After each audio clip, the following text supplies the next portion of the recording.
ఒక్కసారిగా వాతావరణం మారిపోయింది. గాలివాన బీభత్సం సృష్టించింది. అర్ధరాత్రి నుంచి ఎడతెరపు లేకుండా కురుస్తున్నటువంటి వానకు గాను ఉరుములు, మెరుపులు, ఈదురుగాలు తోడవడంతో భారీ వర్షం నమోదైంది. ఇక తెలంగాణలోని పలు జిల్లాల్లో భారీ వర్షం నమోదైంది. సిద్దిపేట జిల్లా ముస్త్యాలలో 12.3 సెంటీమీటర్ల వర్షపాతం నమోదైంది. ఇక మహబూబ్ నగర్ జిల్లా బూత్పూర్లో 11 సెంటీమీటర్లు, నాగర్ కర్నూలు జిల్లా తిమ్మాజిపేటలో 8 సెంటీమీటర్ల వర్షపాతం నమోదైంది. ఇక మహబూబ్ నగర్ జిల్లాలోని పలు ప్రాంతాల్లో 7.5 సెంటీమీటర్ల వర్షపాతం నమోదైంది. నల్గొండ జిల్లా గుండ్లపల్లిలో 6 సెంటీమీటర్ల వర్షపాతం. ఉమ్మడి కరీంనగర్లో వర్షం బీభత్సం సృష్టించింది. మార్కెట్ యార్డ్లో ఐకేపీ సెంటర్లో ధాన్యం మొత్తం కూడా తడిసి ముద్దయింది. ఇక మెదక్ జిల్లాలో రైతులని నిండా ముంచింది వాన. వడ్ల కుప్పల్ని వరద నీరు ముంచెత్తింది. ఇక నల్గొండ జిల్లాలోని అకాల వర్షాలతో రైతులకి తీవ్రంగా ఇబ్బందులు ఎదురవుతున్నాయి. భారీ వర్షంతో ధాన్యం మొత్తం కూడా తడిసి ముద్దయింది. సో ఉమ్మడి వరంగల్ జిల్లాలో కూడా అత్యధికంగా వర్షపాతం నమోదైంది. అటు ఏపీలో పల్నాడు, నరసరావుపేట, సత్తెనపల్లి, పెద్దకూరపాడులో కూడా వర్షం భారీ స్థాయిలో నమోదైంది. వర్షం కారణంగా నరసరావుపేటలో కరెంటును పూర్తిగా నిలిపివేశారు. ప్రస్తుతానికి విద్యుత్ సరఫరా నిలిపివేశారు. కడప, పులివెందుల, పెండ్లమర్రి, తర్వాత ఒంటిమిట్ట, బద్వేల్లో కూడా విద్యుత్కి అంతరాయం కలుగుతోంది. నంద్యాలలో కూడా ఎడతెరపు లేకుండా వర్షం కురుస్తోంది. సో మన విజువల్లో చూడొచ్చు. నల్గొండ, కరీంనగర్, మెదక్, ముఖ్యంగా తెలంగాణ వ్యాప్తంగా ధాన్యం ఐకేపీ సెంటర్లకు చేరుకుంది. ఆ ధాన్యాన్ని కాపాడుకోలేక రైతులు నానా అవస్థలు పడుతున్నారు. ఇప్పటికే రోడ్లు ఎక్కుతున్నారు. లారీలు సరైన సదుపాయాలు లేకపోవడంతో, అక్కడ టర్పలిన్ కవర్లు కూడా లేకపోవడంతో అనేక రకాలుగా ఇబ్బందులు పడుతూ ఆ ధాన్యాన్ని కాపాడుకోవడం కోసం తమ ప్రాణాలను సైతం అడ్డు పెడుతున్నారు రైతాంగం మొత్తం కూడా. సో విజువల్స్ మనం చూడవచ్చు. రైతులకి ఒక్కసారిగా ఊహించని రీతిలో కురిసిన ఈ వర్షం కారణంగా వాళ్ళ వడ్ల కళ్ళాల్లో ఆ ధాన్యం రాసుల్లో నీళ్లు నిలుస్తుంటే ఆ నీళ్ళని బయటికి తరలించేందుకు ప్రయత్నం చేస్తున్నారు. టర్పులిన్ కప్పితే ఆ టర్పులిన్లపై నీళ్లు నిడిచాయి.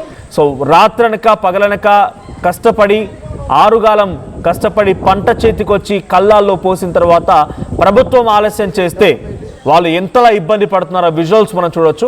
సో ఒకసారి నల్గొండ, కరీంనగర్, మెదక్ ప్రాంతాల్లో రైతాంగం ఐకేపీ సెంటర్ దగ్గర ఎటువంటి అవస్థలు పడుతున్నారో, ఆ ధాన్యం రాసుల్లో అక్కడ నిన్నటువంటి నీళ్ల పైన తమ కన్నీటిని ఏ రకంగా వదులుతున్నారు ఒకసారి విజువల్ చూద్దాం.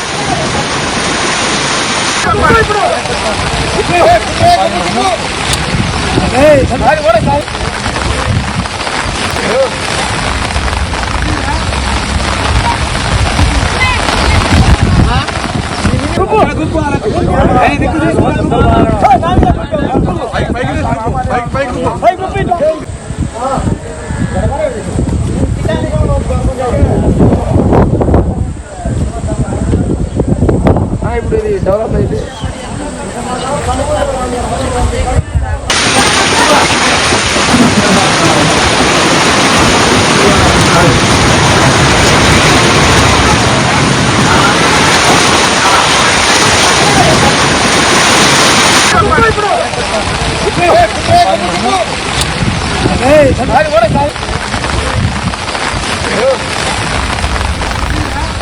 రైట్. సో ఇది తెలంగాణలో పరిస్థితి. ఎక్కడెక్కడ ఐకేపీ సెంటర్ల దగ్గర ధాన్యాన్ని మొత్తాన్ని కాపాడుకునేందుకు రైతన్న అరిగోస పడుతున్నారు. ఆ ధాన్యాన్ని సరైన సమయంలో ఈ పాటికల్లా ధాన్యం మొత్తం కొనుగోలు అయిపోయి వాళ్ళ చేతిలో డబ్బులు పడి ఉంటే వచ్చేటువంటి పంటకి అన్ని రకాల ఏర్పాటు చేసుకునేవారు. కానీ ఇప్పటివరకు యాసంగి పంట అమ్మకాలే జరగలేదు. ఐకేపీ సెంటర్ దగ్గర ఆ వడ్లని ఆరబోస్తూ ఉంటే వర్షాలు, ఆరబోత, ఈదురుగాలులు, టర్పులిన్లు సరైనటువంటి రీతులు లేకపోవడము, లారీలు అందుబాటులో లేకపోవడము, ఇదంతా చోద్యం చూస్తున్నట్టుగా ప్రభుత్వం చూస్తుంది అని చెప్పి రైతన్న ప్రభుత్వంపై ఆగ్రహాలు కాస్తున్నారు. మా ప్రతినిధి వెంకటరత్నం సిద్ధంగా ఉన్నారు. వెంకటరత్నం, సో తెలంగాణ వ్యాప్తంగా వర్షాలకు సంబంధించి అప్డేట్స్ ఏంటి? వరి ధాన్యం ఎక్కడికక్కడ నిలిచిపోయింది, కొనుగోలు లేవు, ధర్నాలు చేస్తున్నారు. ఇదే సమయంలో ఎగ్జాక్ట్గా రాత్రి కురిసిన భారీ వర్షం ఐకేపీ కేంద్రం దగ్గర వరి మొత్తం కూడా అంటే ధాన్యం మొత్తం కూడా తడిసి ముద్దవుతోంది. రైతన్నల రియాక్షన్ ఏంటి? ఇంకా ఎక్కడెక్కడ ఎటువంటి పరిస్థితి నెలకొంది? అది మనోజ్, నిన్నటి నుంచి చూసినట్టయితే, నిన్న ఒక్కరోజు చూసినట్టయితే రైతుల అరిగోస మాత్రం ఇబ్బంది పడుతుంది. ఎందుకంటే అకాల వర్షాలు మాత్రం ఒక్కసారిగా రైతుల్ని నట్టేట మూస్తున్నటువంటి పరిస్థితి. ఇప్పటి వరకు ఎప్పటి నుండి అంటే 45 రోజుల నుండి ఐకేపీ సెంటర్లకు ధాన్యం వస్తున్నప్పటికీ కూడా కావాల్సిన లారీలు రాకపోవడము, అలాగే గన్ని బ్యాగులు రాకపోవడము, ఒకవేళ గన్ని బ్యాగులు వచ్చినప్పటికీ కూడా కూలీలు కూడా దొరకకపోవడంతో ఐకేపీ సెంటర్లలోనే ఎక్కువగా ధాన్యం నిలిచిపోయింది. ఇప్పటి వరకు 80% ధాన్యం తరలించామని చెప్పి ప్రభుత్వం చెప్తుంది. కానీ ఇక్కడ ప్రభుత్వం చెప్తున్న దాంట్లో మాత్రం ఇక్కడ కొంత ఇబ్బందికర వాతావరణం విషయాన్ని మనం గమనించాల్సినటువంటి అవసరం ఉంటుంది. రైతులు మాత్రం ఇప్పటికీ ఐకేపీ సెంటర్ లోనే ధాన్య బస్తాలతోటి మరి ఆ ధాన్యాన్ని నింపకుండా ఓపెన్ గా కూడా ఇక్కడ కుప్పలుగా రాసులు పోసినటువంటి పరిస్థితుల నేపథ్యంలో నిన్నటి నుండి కూడా అక్కడక్కడ ఉరుములు మెరుపులతో కూడినటువంటి వర్షాలతో కూడా తీవ్ర ఇబ్బందులు ఎదుర్కొంటున్నారు. జనగామ జిల్లా నర్మేట మండలం మచ్చుపాడి గ్రామంలో ఒక్కసారిగా కురిసినటువంటి కుండపోత వర్షానికి ఇక పూర్తిగా ధాన్యం మొత్తం తడిసిపోవడంతో అనేక ఇబ్బందులు రైతులు పడ్డారు. అసలు ఎండినప్పుడే ధాన్యాన్ని కొనలేనటువంటి వాళ్ళు తడిసినటువంటి ధాన్యాన్ని ఎట్లా కొంటారు, దానికి ఏ రేటు కట్టిస్తారనేటువంటి ఒక ఆందోళన ఇక్కడ రైతులు నెలకొనడంతో తీవ్రమైనటువంటి ఇబ్బందులతో ధర్నాలు రాస్తారోకాలకు పిలిపించినటువంటి పరిస్థితి. దీన్ని దృష్టిలో పెట్టుకుని హన్మకొండ జిల్లాలో కూడా నిన్న రాత్రి గ్రౌండ్ రిపోర్ట్ గా ఆర్టీఐ వెళ్ళడం జరిగింది. బీజేపీ రైతు గోసా, బీజేపీ భరోసా అనేటువంటి కార్యక్రమంలో కూడా పూర్తి స్థాయిలో కూడా అక్కడక్కడ జనగామ నిర్మల్ ప్రాంతం నుండి అలాగే హన్మకొండ, వరంగల్, ఇలాగే భూపాలపల్లి, ములుగు ప్రాంతాల్లో కూడా కార్యక్రమాల్లోకి వెళ్తున్నటువంటి క్రమంలో అక్కడ కూడా వెళ్లి పరిశీలించడం నేపథ్యంలో రైతులు మాత్రం అరికోస పడుతున్నారు. వారి ఇబ్బందులు తలుసుకుంటే మాత్రం తీవ్ర ఇక్కట్లు ఎదుర్కోవాల్సిన పరిస్థితి. ఎందుకంటే అక్కడ కూడా కొంత పక్షపాత ధోరణి కనిపిస్తుందని చెప్పి రైతులు ఆర్టీవీ గ్రౌండ్ రిపోర్ట్లు చెప్పడం జరిగింది. తెలిసినటువంటి వాళ్ళకే గన్నీ బ్యాగులు ఇస్తున్నారు, తెలిసినటువంటి వాళ్ళ లారీలు మాత్రమే లోడ్ చేస్తున్నారు.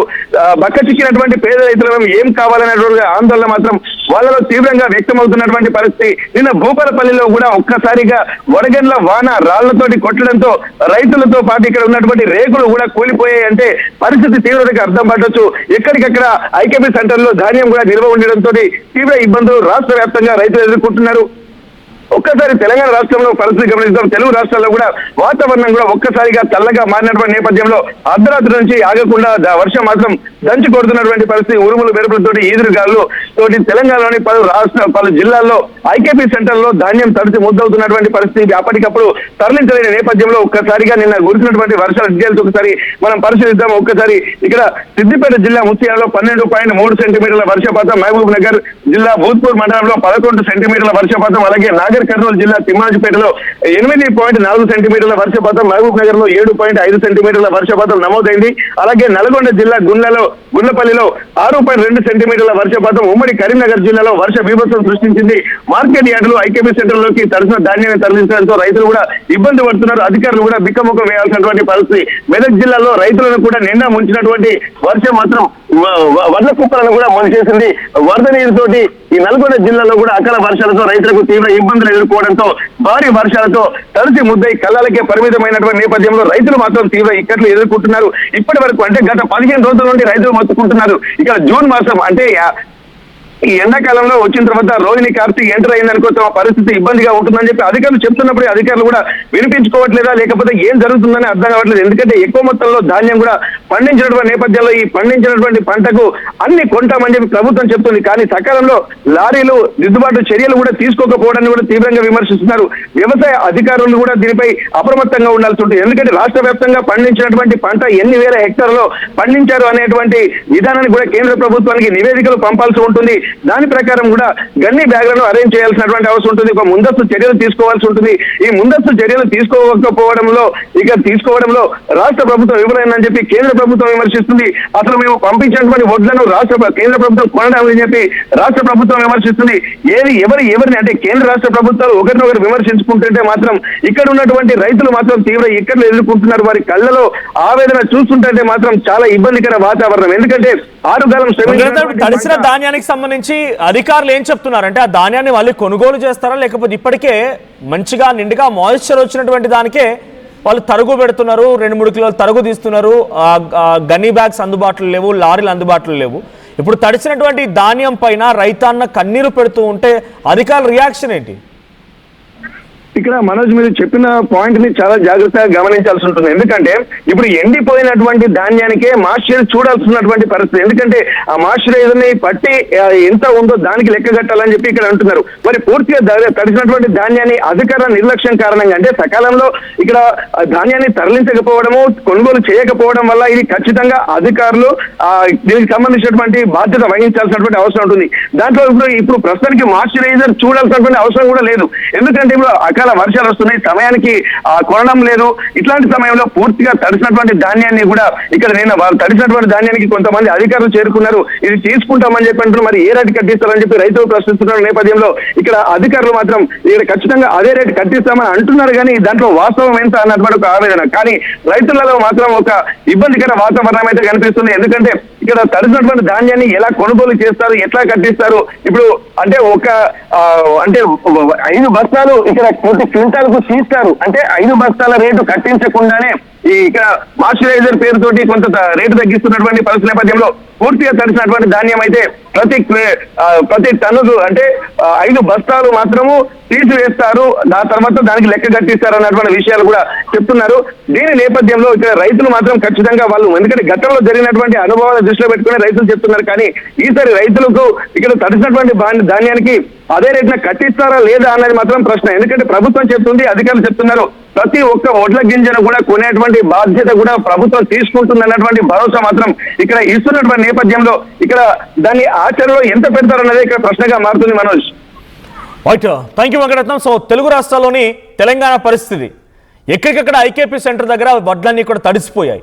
మాయిశ్చర్ వస్తే కానీ కొనుగోలు చేయనటువంటి అధికారులు మరి ఇంతలా ఆలస్యం చేసి ఆ వడ్లన్నింటినీ కూడా ఆరుగాలం కష్టపడి అక్కడ తీసుకొచ్చి పంటను అమ్ముకుందామని తీసుకొచ్చి రైతన్నకి ఈ రకంగా ఓ చెరువుల మాదిరిగా ఆ వడ్ల కళలు మొత్తం మారిపోయినప్పుడు మరి అధికారులు ఏ రకంగా రియాక్ట్ అవుతారో చూడాలి. ఒకసారి ఏపీకి వెళ్దాం. ఏపీలోని పల్నాడు, విజయనగరం, విశాఖపట్నం, నంద్యాల ఈ ప్రాంతాల్లో కూడా భారీ వర్షాలు నమోదయ్యాయి. ఏపీ నుంచి ప్రతినిధి హుస్సేన్ సిద్ధంగా ఉన్నారు. హుస్సేన్, సో ఏపీలో వర్షానికి సంబంధించి అప్డేట్స్ ఏంటి? ఈదురుగాలు కూడా బాగానే వీస్తూ ఉన్నాయి. సో ఇప్పుడు ఈ ఈదురుగాలు, ఈ భారీ వర్షాలు ఎటువంటి సిచ్యువేషన్ ఉంది? ఏదైనా క్యాజువాలిటీస్ ఉన్నాయా? చెట్లు విరిగిపోవడాలు, కరెంట్ కట్ అవ్వడాలు, ఇంకేదైనా విపరీతమైన సిచ్యువేషన్ ఉందా? అధికారులు ఎలా రియాక్ట్ అవుతున్నారు? మండుతున్నటువంటి ఎండలు ఒకవైపుగా ఏపీ మొత్తం కూడా భగ్గుమనేటువంటి ఎండలు అయితే నిన్న రాత్రి కురిసినటువంటి భారీ వర్షానికి రాష్ట్ర వ్యాప్తంగా కూడా చాలా చోట్ల వర్షాలు పడడంతో కాస్తంత సెద తీరిందని చెప్పొచ్చు. ప్రధానంగా ఏపీ వ్యాప్తంగా చూసుకుంటే ఈదరగాలతో కూడినటువంటి వర్షం కురిసింది. పల్నాడు జిల్లా వ్యాప్తంగా పలు చోట్ల ఈదరగాలతో వర్షం కురుస్తుండగా నర్సరావుపేట, సత్తెనపల్లి, పెద్దకూరుపాడులో ఉరుములు మెరుపులతో కూడినటువంటి భారీ వాన కురిసింది. దాంతో పాటు నర్సరావుపేటలో దాదాపు గంట నుంచి విద్యుత్తు నిలిచిపోయినటువంటి పరిస్థితి ఉంది. అధిక ఉష్ణోగ్రతతో ఇబ్బంది పడుతున్నటువంటి ప్రజలు ఎవరైతే ఉన్నారో రాత్రి పడినటువంటి వర్షానికి ఉపశమనం పొందారని చెప్పవచ్చు. మరోవైపు వైఎస్ఆర్ కడప జిల్లాలో సైతం పలు చోట్ల వర్షాలు పడుతుంది. ఇంకోవైపు పులివెందుల, పెండ్లమర్రి, ఒండిమెట్ట, బద్వేల్తో పాటు బద్వేల్లో విద్యుత్తు అంతరాయం కలిగినట్టు మనకు తెలిసింది. ప్రధానంగా ఉమ్మడి కర్నూలు జిల్లాలో ఇటు నంద్యాల అదేవిధంగా కర్నూలు జిల్లాలో కూడా ప్రధానంగా చాలా చోట్ల వర్షాలు కురుస్తుండటంతో పెద్ద ఎత్తున కూడా ఉపశమనం పొందినట్టు మనకు తెలుస్తుంది. ఎందుకంటే గత మార్చి నెల ప్రారంభం నుంచి చూసాము మండుతున్నటువంటి ఎండలు 38 డిగ్రీలుగా నమోదవుతున్న నేపథ్యంలో సాయంకాలం 45 డిగ్రీలకు నమోదవుతున్నటువంటి పరిస్థితి ఉన్నటువంటి నేపథ్యంలో బయటికి రావాలంటే కూడా పిట్టల్లా అల్లాడిపోయినటువంటి పరిస్థితి ఉంది. ప్రజలు కూడా పిట్టల్లా రాలిపోయినటువంటి పరిస్థితి మనం ఏపీ రాష్ట్రాల్లో చూసాం. ప్రధానంగా దేశంలోనే అత్యధికంగా ఉష్ణోగ్రతలు నమోదైనటువంటి ప్రాంతము కర్నూలు. మొట్టమొదటిసారిగా మండుతున్నటువంటి అగ్నిగోళంగా మారినటువంటి పరిస్థితి ఉన్నటువంటి నేపథ్యం. అయితే నిన్నటి రోజున రాత్రి పడినటువంటి వర్షానికి ఉపశమనం పొందింది. దీంతో పాటు గత 2-3 రోజుల నుంచి కూడా ఉమ్మడి కర్నూలు జిల్లా వ్యాప్తంగాతో పాటు రాష్ట్ర వ్యాప్తంగా కూడా చాలా ప్రాంతాల్లో వర్షాలు కురుస్తుండడం, ఈదురుగాలతో కురుస్తుండడంతో ఆ చెట్లు కూలిపోయినటువంటి పరిస్థితి ఉంది. విద్యుత్తుకు అంతరాయం కలిగినటువంటి పరిస్థితి ఉంది. ఎప్పటికప్పుడు అధికార యంత్రాంగం అప్రమత్తమై కూడా విద్యుత్ అంతరాయం కలిగినటువంటి చోట్ల మరమ్మతులు పనులు కూడా చేపట్టినటువంటి పరిస్థితి. ప్రస్తుతం కర్నూలు నగరంలో కూడా వర్షం చిరుజలతో కురుస్తున్నటువంటి వర్షం రాత్రి 12 గంటల నుంచి కురుస్తున్నటువంటి వర్షం కురుస్తూనే ఉంది. మనం చూస్తా ఉన్నాము ఇక్కడ ఉన్నటువంటి మొత్తం ఎక్కడ ప్రజలతో కూడా మొత్తం ఈ ఎండకు సంబంధించి ఎండవేడి అంటే మనం రోజువారీగా చూసినట్లయితే 8 గంటల నుంచి 9 గంటల ప్రాంతాల్లో చూస్తుంటే మండుతున్నటువంటి ఎండ ఉన్నటువంటి పరిస్థితి ఉంటే ఇవాళ మాత్రం ప్రశాంతమైనటువంటి వాతావరణం, ఆకాశం అంతా కూడా చాలా చల్లగా మొత్తం క్లౌడీగా ఉన్నటువంటి పరిస్థితి ఉన్నటువంటి పరిస్థితి రాష్ట్ర వ్యాప్తంగా కనిపిస్తుంది. Manoj. Right, thank you Hussain. So మొత్తంగా అటు ఏపీ అండ్ తెలంగాణ 2 రాష్ట్రాల్లో కూడా భారీ వర్షాలు నమోదవుతూ ఉన్నాయి. సో ఏపీలో అటు భారీ స్థాయిలో ఉష్ణోగ్రతలు నమోదయ్యాయి. ఇప్పుడు ఈ వర్షంతో కొంత అక్కడ వాతావరణంతో చల్లబడిపోయింది. సో ప్రజెంట్ ఇటు హైదరాబాద్ వ్యాప్తంగా కూడా భారీ స్థాయిలోనే వర్షాలు నమోదవడంతో అక్కడక్కడ పవర్ కట్స్ కూడా ఉన్నాయి. తెలంగాణలోని చాలా జిల్లాల్లో వరి ధాన్యం ఐకేపీ సెంటర్లకు చేరుకొని ఆ ధాన్యం మొత్తం కూడా తడిసి ముద్దయింది. అధికారుల దగ్గర నుంచి ఇప్పటివరకు